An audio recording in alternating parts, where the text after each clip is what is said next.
support for the Yayu and Sheka Biosphere reserves. Because in those areas, the other BFP program works in other areas. And as I said already, it's a combination of two organizations, unique, a consulting, a German consulting, that's where I come from, that's where my colleague Jochen is coming from, and NABU, the Nature Conservation and Biodiversity Conservation Union, Naturschutzbund Deutschland, which is also what is called in Germany. This is where my colleagues are under contract with, and also Swane is here as a representative. And yes, I'm the lead consultant, but without my people I would be nobody, so I'm really glad that I got this support from Keri and Alemayo and Almas and Girma. Otherwise we wouldn't have achieved what we have achieved. So once again, this is our team. You see, we are not many people. I also wish to highlight now the drivers, Zerihun, Bedido and Visuario. Sometimes nobody mentions drivers. In my view, without drivers, you can forget it. You need drivers who drive you safe, who help you sometimes with logistics, who are available for so many side tasks. It's very important to have reliable drivers. We have very good ones, so I just would like to highlight that also, because every time people talk only about the consultants. So, I would like to give you with this presentation an overview of 4 topics. I have selected the most important ones. We can still discuss later if there are things you think that I forgot. That may be the case, but I try to focus on certain topics only, which are to talk about the project intervention areas, both of the main GRZ program and also of our component. Then to give you an idea, what do we mean by biosphere reserve management from our point of view? And that is maybe something that you may wish to discuss also with us. And that this also requires some organizational development. We have currently a mission ongoing. It's also something we can discuss afterwards. I would like to talk about value chain support. I will present you also some figures in terms of income that was generated and so on, so that hopefully you see that despite all these challenges, there are really benefits that these areas can actually produce. And then I will also briefly mention other achievements and main activities. Now I will sort of share this presentation with Alemayo. He will come in and he will focus on Yayu. I will take Keria's part because she's on maternity leave, as I said. So I will talk mainly about Sheka and about the general sort of concept where we are working in. So talking about the project intervention areas first, you see we have the main BFP stands for Biodiversity and Forestry Program. That is the main German Forestry and Biodiversity Program. They have 4 intervention areas, as you see. And I think the colleagues from UCA and also from the Commission and so on, they know already that the BFP, the GRZ staff, is also closely working with them. So this is institutional development. This is at different levels actually, at federal level and also at regional level. National park management, there are in total, including our biosphere reserves, there are 9 sites. All the other 7 sites, excluding Yayu and Sheka, are basically national parks that were selected for support. Places like Netchesar, Chibera Chuchura, Awash, Aledeki, Buena Sain, and so on. And then we have improved management of forestry priority areas. The main program also works in close cooperation with the Amara Forest Enterprise and the Oromia Forest and Wildlife Enterprise. Where trainings were given in silviculture and forest management and so on. So that is the general program. But you see number 3, this is us. So we are basically just covering one component of a larger program, which is the 2 biosphere reserves. And unfortunately, the first project cycle ends in July 2019, as I said already. Part of the reason why we are here. Now this is the total, just to give an idea of the areas. As you know, we are working here in those areas. But as I said, the main program has very different sites where they are active. Briefly to the reserves themselves. This is Sheka, and you see here the core areas. Yeah, you see there are several core areas, as Tadesse explained, with the sort of theoretical concept. It is not only one core zone and one buffer zone and one transitional zone. Actually, when you have biosphere reserves, you have these core areas at different places. In Sheka, these core areas were, as I was told, to a large extent selected because they are also areas where either the local people have an interest to conserve the forest, they are part of what they call the Kobo system, it's a traditional land use system, and some of these areas belong to clans who have already the traditional objective to maintain the forest cover, or these areas are so far away from roads and settlements that actually there's not much going on, it's maybe also very steep slopes and so on. So this is where part of the criteria why these areas were chosen as core areas. When we look at Yayu, as Tadesse explained already, it looks quite better in my view. Better, why? Because you have more a contiguous core area, only separated by roads that go through. That's the main reason why they are interrupted here. Those are roads, right? And then of course next to the roads you see the buffer zones. And the good thing about Yayu is, when you see the rivers, and you just imagine these core areas are steep slopes that go down to the river. Alemayo will explain maybe a bit more about there's the Kaba River and some other rivers. So that's really excellent because they are very steep. People don't go maybe easily with coffee there because it's just too difficult. Okay, so this is a good core area, and as I said already, in terms of watershed function and erosion control, is very crucial. And but there is more forest than only in those parts. As Tadesse said, even in the buffer and transitional zone, we have forest. Just to explain this a bit better. So now we come to our own work. You remember component 3, Biosphere Reserve Support. With our contract with GRZ, we had the 3 areas. We were supposed to promote value chains with special consideration of women as beneficiaries. So there was a very clear criteria for us why we promoted those value chains that I will introduce to you. Also, we were asked to select 3 products. It's all part of the contract that we had with GRZ. We should select 3 products that we then try to promote.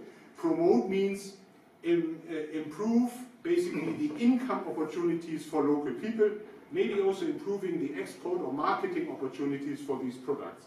And it was really difficult for us in the beginning to select now what products to promote. Everybody was saying coffee and honey. Yeah?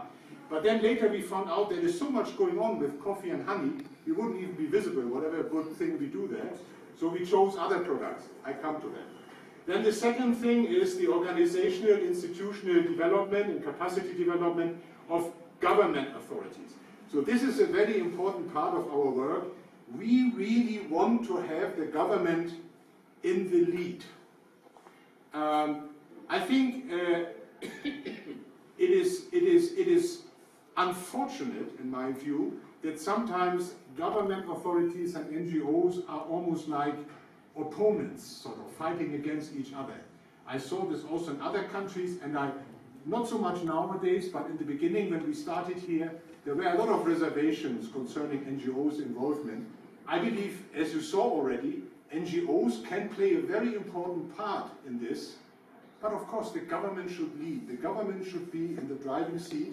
They may not be down there talking to farmers and doing all the micromanagement. This can be, their NGOs I think can really help, but I think government needs to be very much more involved. And first of all, we need to clarify a lot of things, because the management of biosphere reserves is quite different from the management of a national park, for example.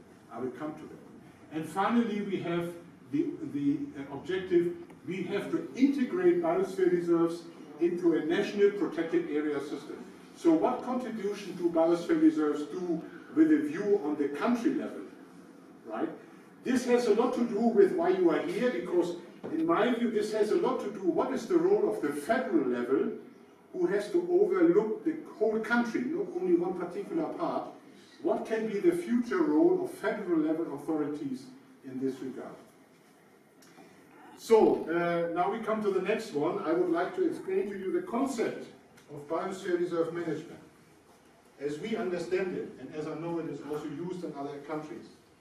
So first of all, you have your conservation and development objectives. So this is of course more than just to say we want to conserve biodiversity and we want to improve livelihoods. This has to be much more specific. For example, in livelihoods, this could include to say, we would like to double the coffee yield from the current level in 5 years. We want the people to have double the yield, for example. I talked to experts, they told me you could triple or even quadruple the coffee yield just by replacing those old coffee plants with new ones and by having proper spacing between coffee plants. And as we discussed already before, the problem of coffee expansion could maybe to some extent be tackled with providing more income, more yield from the existing plantations. So this could be, for example, one objective which would be a development objective, right? And a conservation objective, it is not good enough just to say we want to conserve core areas. So what exactly do you want to conserve? For example, the wild coffee source everybody is talking about, right? We say it is very important genetic pool, so how do we want to conserve it? If you have wild coffee here, and the planted coffee 100 meters further away, and if you know that a honeybee, flies 3 kilometers to collect pollen, you will have cross-pollination, for example. So you may over time lose your genetic purity of the wild coffee because the bees, they don't know that they shouldn't take from that, right? Just as an example. So this has to be as specific as possible, and we try to do this now with these management plans. We developed a management plan for Yayu, and we updated the one for Sheka, and it has exactly that. It actually specifies what should be really the objectives to comply with the 3 functions of biosphere reserves. Now, then there has to be a process of participatory management planning. Participatory management planning means that the local people, they have to have a strong say. We need to understand what they are interested in, what are their constraints. But it means also that the government has a say here. We really try to make sure that we get a lot of government inputs, for example, from the agricultural authorities, also in the Yayu management plan. I think Alemayo will talk about this more. And this needs to be supported by experts. Why? Because if somebody asks you, so there is a certain bird, right? Just as another example. There is a sensitive endangered bird species nesting in one of the core areas. So what should we do about it in terms of management? There are certain questions where even though we are all maybe educated in forestry and agriculture, but where we need experts who can help to do this planning. Now, this planning has to be implemented now by a certain institutional structure. And this is where we still have a challenge, as you know, because the clarification of mandates between different institutions is still a bit vague.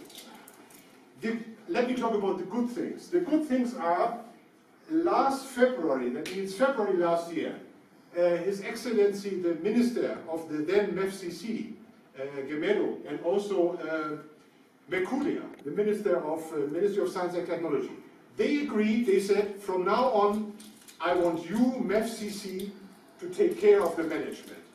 And MEFCC then delegated this management responsibility to the Ethiopian Biodiversity Institute. Now, of course, this doesn't solve all the problems, but at least it clarifies somehow something, because it clarifies who should be supported, who should be a clear core stakeholder in any future development. So this is something that needs to be further now clarified, and when it comes to capacity development, and especially when it comes to the clarification of roles. So what should EBI do? I remember in the morning we had this example, somebody said, what about the coffee that is introduced? Yeah, I think it came from you. You said, what about coffee varieties? Are they not contaminating our genetic resource? I think that's a valuable point. And Tadessa, I think, was saying, no problem, nobody is allowed to bring coffee from Jimbabwe. But who really controls this? So I think it's a very valid point that was raised.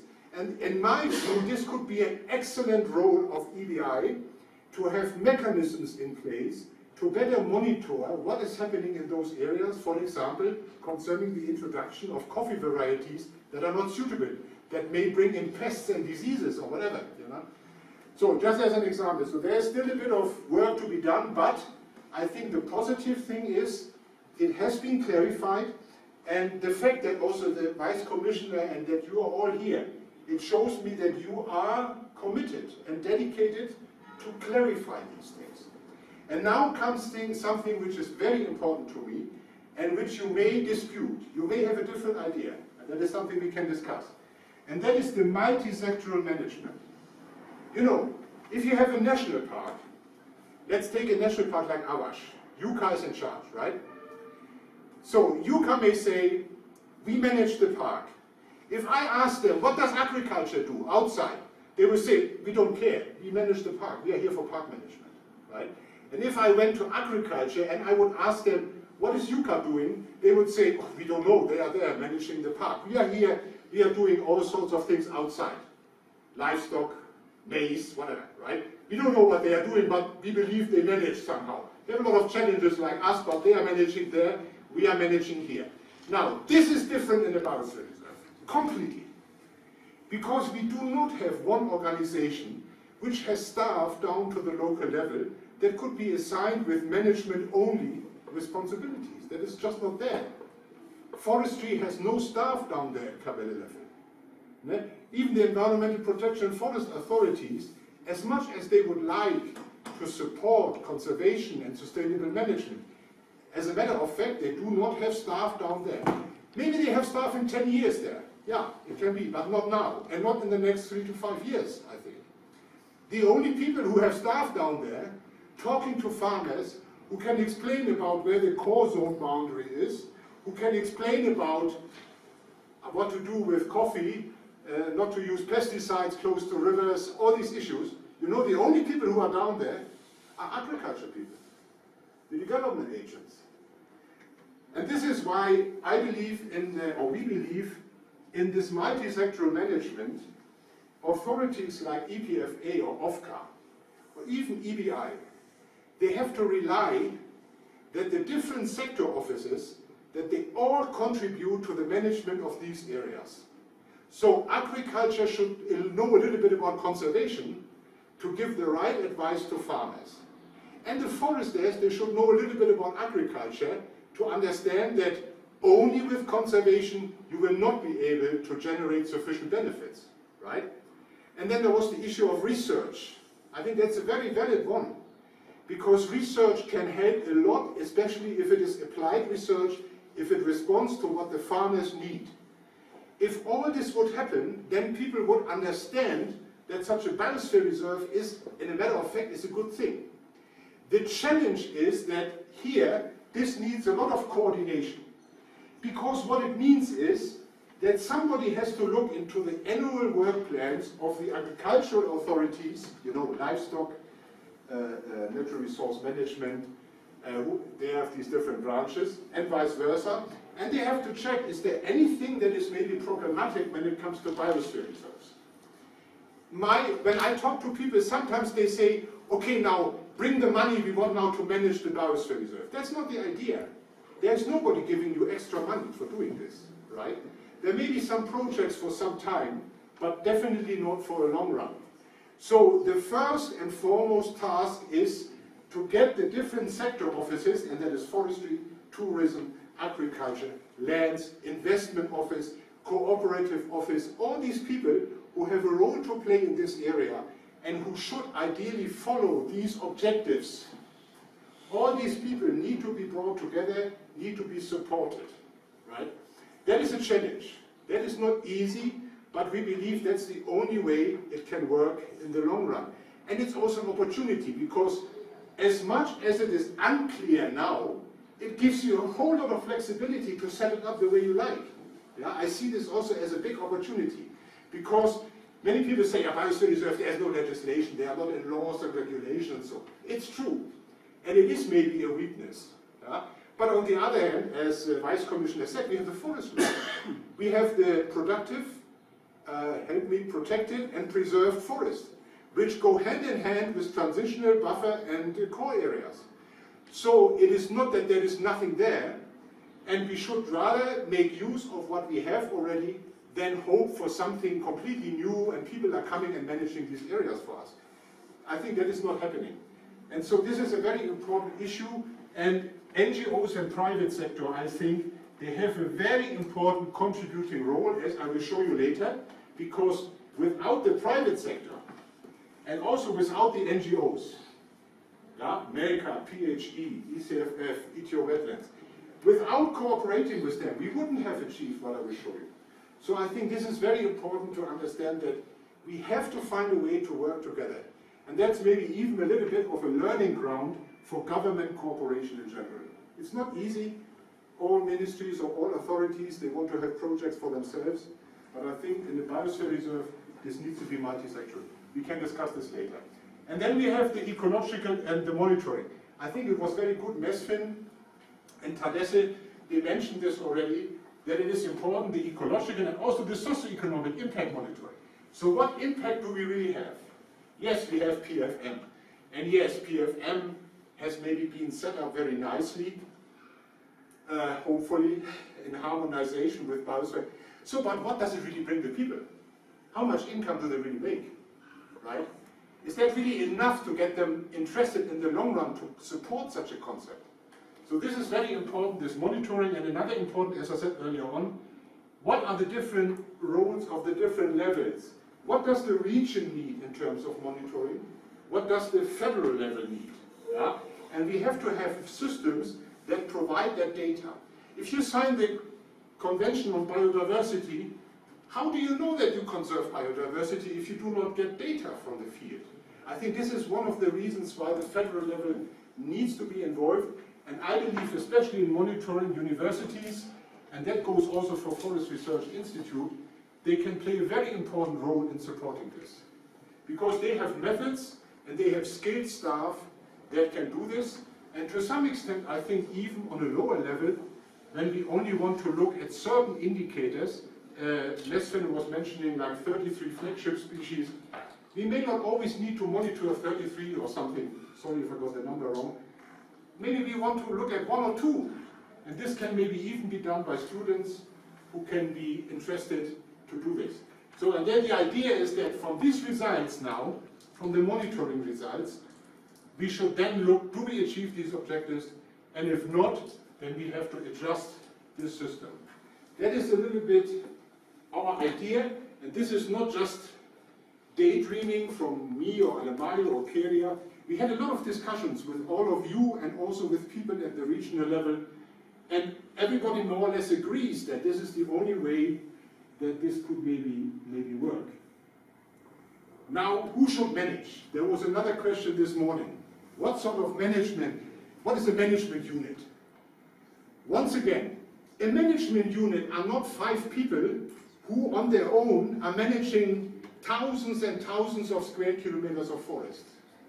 And a management unit can never be a task force of 80 people where you have to pay so much per diem for one meeting that you will not have any money left for doing anything in the field, right?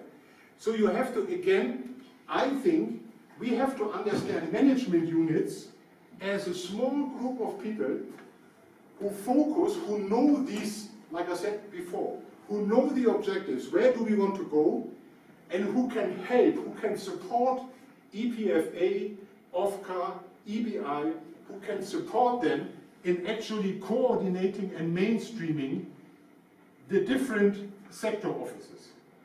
That's the idea.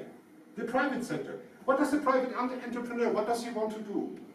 Is what he wants to do in line with Biosphere Reserve objectives or not? They want to extend tea plantations and Sheka. Okay, but the question is where? If it is transitional zone where there is no more forest, maybe they can extend. There's no problem. I mean, we have to also look for compromises, I believe. On the other hand, if they want to extend the tea plantations into buffer or core areas by cutting down forest, then there is a problem. And that needs to be discussed with them. Just to give you one example. And the same should go with all these different sectors, including NGOs. And ideally we have the management units, we believe they should be placed at zonal level, because the biosphere reserves usually fall into the administrative structure of one zone, and should be steered by a zonal management board. That is already, we have that already in place in Sheka and Yayu. And then there is the regional, help me, climate change resilience, something like this. See, maybe I'm the wrong, I don't know. You know what I mean, right? So there's supposed to be a committee. Yes, maybe they haven't met much, yeah. But what I also believe, you do not need now extra committees and extra structures to manage biosphere research. This could become part and parcel of a standard agenda in the regular meetings of the steering committee at regional level, as an example, right? But all these issues will be touched again by the organizational development study, which is ongoing. As I said, they will look into this. They may make some adjustments, but in general, we believe this could be a way how we see these areas to be managed. Now to the value chains. And I said I want to focus on Sheka. Alemayo will talk about Yayu.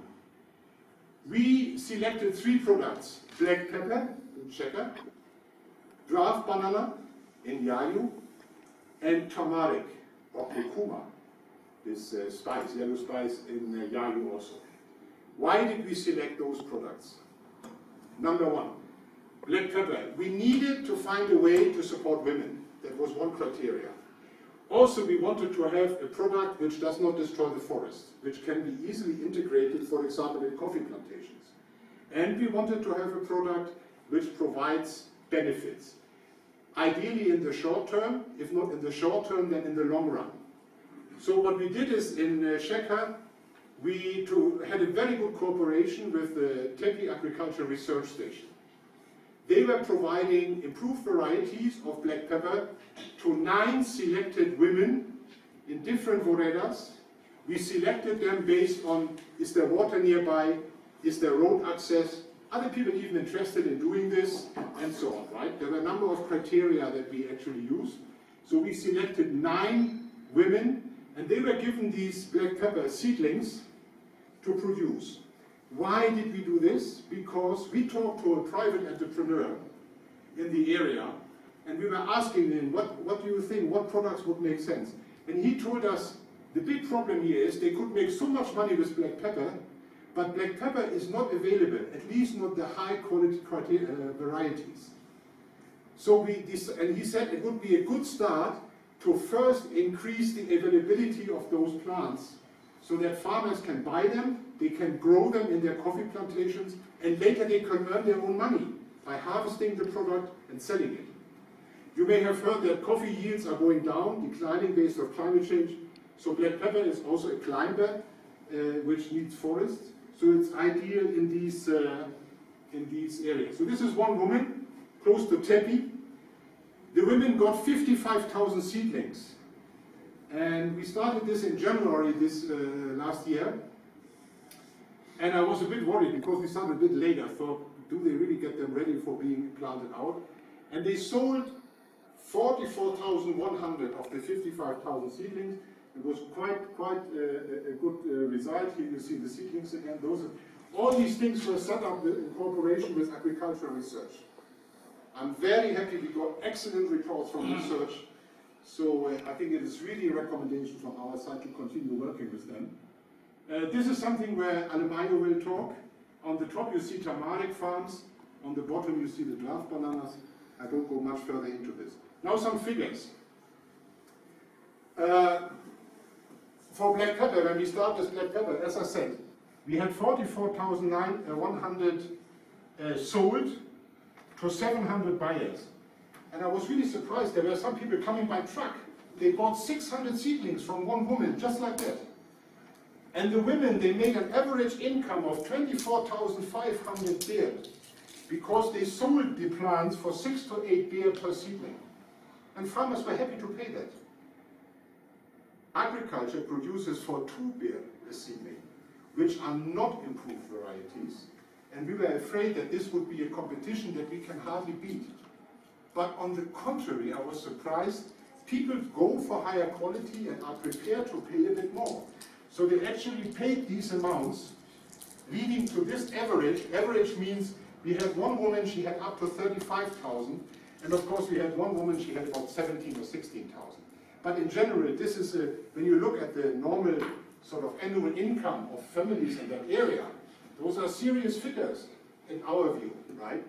And they can even be expanded, scaled up.